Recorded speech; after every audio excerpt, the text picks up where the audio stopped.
आज हम बात करेंगे प्रॉपर्टी का कॉस्टिंग किस तरह से कैलकुलेट होता है, उसके ऊपर होम लोन कितना मिलता है और आपको ओन कंट्रीब्यूशन कितना देना होता है। क्योंकि मैंने मेरे एक्सपीरियंस से जाना है कि बहुत सारे होम बायर्स को ये कंफ्यूजन होता है, तो मैं ये कंफ्यूजन थोड़ा क्लियर करने की आज कोशिश करूंगा।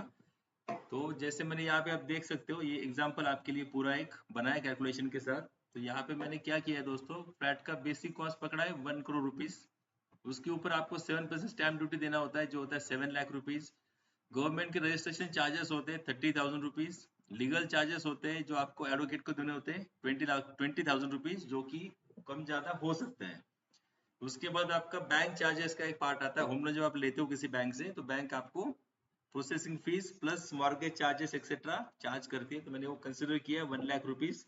अगर आप ब्रोकर के थ्रू फ्लैट ले रहे हो, कोई प्रॉपर्टी परचेस कर रहे हो, तो आपको 2% ब्रोकरेज देना होता है, जो कि अप्रोक्सीमेटली हो गया 2 लाख रुपीज। तो इस तरह से आपका प्रॉपर्टी का पूरा वैल्यूएशन होता है, तो जो होता है 1 करोड़ 10 लाख 50,000, ये आपका पूरा कॉस्ट हो गया दोस्तों। इसके बाद ये थोड़ा सा कंफ्यूजन एक होता है लोगों में या होम बायर्स में कि हमें एग्जैक्टली होम लोन किस अमाउंट पे मिलेगा।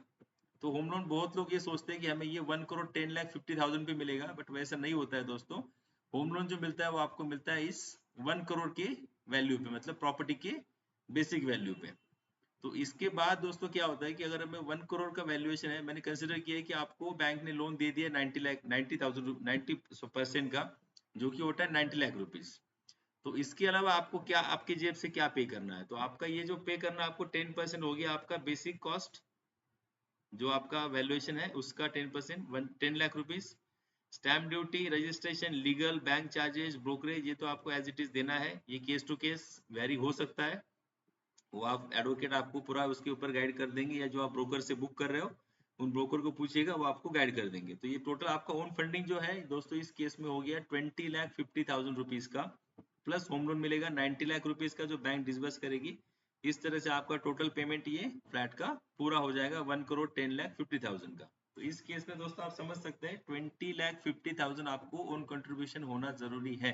तो आपको इस वीडियो से एक समझ में आ जाएगा अप्रोक्सीमेटली, अगर आप कोई प्रॉपर्टी लेने की सोच रहे हो तो आपको एक अंदाजा आप अप्रोक्सीमेटली कर सकते हो, लगा सकते हो कि मुझे ओन कंट्रीब्यूशन कितना देना है और मुझे बैंक लोन कितना मिल सकता है। बाकी बैंक लोन का जो परसेंटेज, बैंक लोन का ईएमआई वगैरह जो है, वो आप बैंक स्टाफ से या बैंक एग्जीक्यूटिव से बात करके पता कर सकते हो।